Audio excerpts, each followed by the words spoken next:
সরকারি কর্মকর্তা কর্মচারীদের মহার্ঘ ভাতার বিষয়ে এখনও কোনো সিদ্ধান্ত হয়নি বলে জানিয়েছেন অর্থ উপদেষ্টা ডক্টর সালেউদ্দিন আহমেদ। দুপুরে সচিবালয়ে বাংলাদেশ সেক্রেটারিয়েট রিপোর্টার্স ফোরামের মতবিনিময় সভায় তিনি একথা বলেন।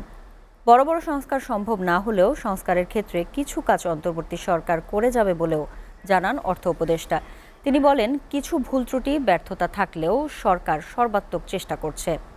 দেখুন তামান্না তাহসিন খানের প্রতিবেদন। সচিবালয়ের গণমাধ্যম কেন্দ্রে দেশের অর্থনীতিতে রেমিটেন্সের ভূমিকা বিষয়ক মতবিনিময় সভার আয়োজন করে সচিবালয় বিটের সাংবাদিকদের সংগঠন বিএসআরএফ। অনুষ্ঠানে অর্থ উপদেষ্টা বলেন, আন্তর্জাতিক মুদ্রা তহবিলের সব শর্ত মানা হয় না, এজন্য অনেক সময় বলা হয় আইএমএফ এর শর্ত ফেল করেছে। সরকারি কর্মকর্তা কর্মচারীদের মহার্ঘ ভাতার বিষয়েও কথা বলেন তিনি। সরকারি কর্মচারী, তারপর এখন আবার মহার্ঘ ভাতার ব্যাপার আছে, সেটা এখন আমরা সে করি নাই। এইটা হলো এক দিক। হ্যাঁ, এটাতে রাজস্ব হিসাবে এটা তো আমাদের একটা ইস্যু আছে যে কীভাবে আমরা রাজস্ব ব্যয়টা কমাবো। অন্যান্য কান্ট্রির তুলনায় আমরা খুব খারাপ না, মোটামুটি তো ম্যাক্রো হিসেবে আমরা মোটামুটি ভালো। তবে ডেফিনেটলি একটা কল্যাণমুখী রাষ্ট্র এবং সমতাভিত্তিক রাষ্ট্র করার যেটা আমাদের অঙ্গীকার, সেটা অনেক দূরে। সেটা পলিটিক্যাল গভর্নমেন্ট করতেই হবে, উপায় নাই। সৌদি আরব সহ বিভিন্ন জায়গায় যারা অবৈধভাবে কাজ করছে তাদের ব্যাপারে সরকার চিন্তা ভাবনা করছে জানিয়ে অর্থ উপদেষ্টা বলেন, দক্ষ কর্মী পাঠানোর উপরে জোর দিতে হবে। তিনি হুন্ডি পরিহারে প্রবাসীদের প্রতি আহ্বান জানান। এই যে যখন হুন্ডির মাধ্যমে আসে টাকাটা, তখন রিলেটিভলি হুন্ডির লোকেরা চার্জ করে বেশি, আপনার পরিবার হয়তো পায়, কিন্তু আসলে তো ডলারটা আসে না বা পাউন্ড স্টার্লিংটা আসে না।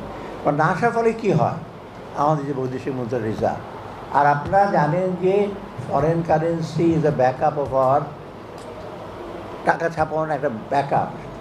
অন্তর্বর্তী সরকার দেশের জন্য কিছুই করছে না, সমালোচকদের এমন বক্তব্য নাকচ করে দেন অর্থ উপদেষ্টা। বলেন, বড় সংস্কার সম্ভব না হলেও এ সরকার সংস্কারের ক্ষেত্রে পদচিহ্ন রেখে যাবে। We want to leave a footprint. আমরা সব কিছু করতে পারবো না, বড় বড় সংস্কারও করতে পারবো না, ব্যাংকিং আইন টাইন চেঞ্জ করা, এগুলো তো আমি বলছি করবো এখন। কিন্তু ফুটপ্রিন্টটা মানে অ্যাটলিস্ট আমরা যেটা করছি লোকজন কনভিন্স, এটা যেন ওরা কন্টিনিউ করে। অনেকে ভাবে যে কিছুই হয় নাই, 6 মাসে কিছুই হয় নাই, কিছুই করে নাই, ওনারা অত্যন্ত অদক্ষ।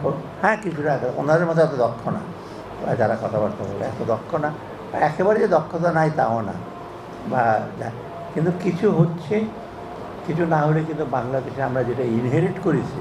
আগামী বাজেটে শিক্ষকদের জন্য নতুন কিছু করার চিন্তা ভাবনা রয়েছে বলেও জানান ডক্টর সালেউদ্দিন আহমেদ। আমি যে এত টাকা পয়সা আনছি, কিছু এডিবি ডিসেম্বরে $500 মিলিয়ন দিব, তারপর ওয়ার্ল্ড ব্যাংক জুনে আরও $500 মিলিয়ন, IMF বলছে মার্চে নাও জুনে অ্যানাদার $2 বিলিয়ন দেবে।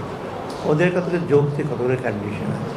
ট্যাক্স বেস আমাদের জিডিপিটা 7.8। তামান্না তাহসিন খান, এসএটিভি, ঢাকা।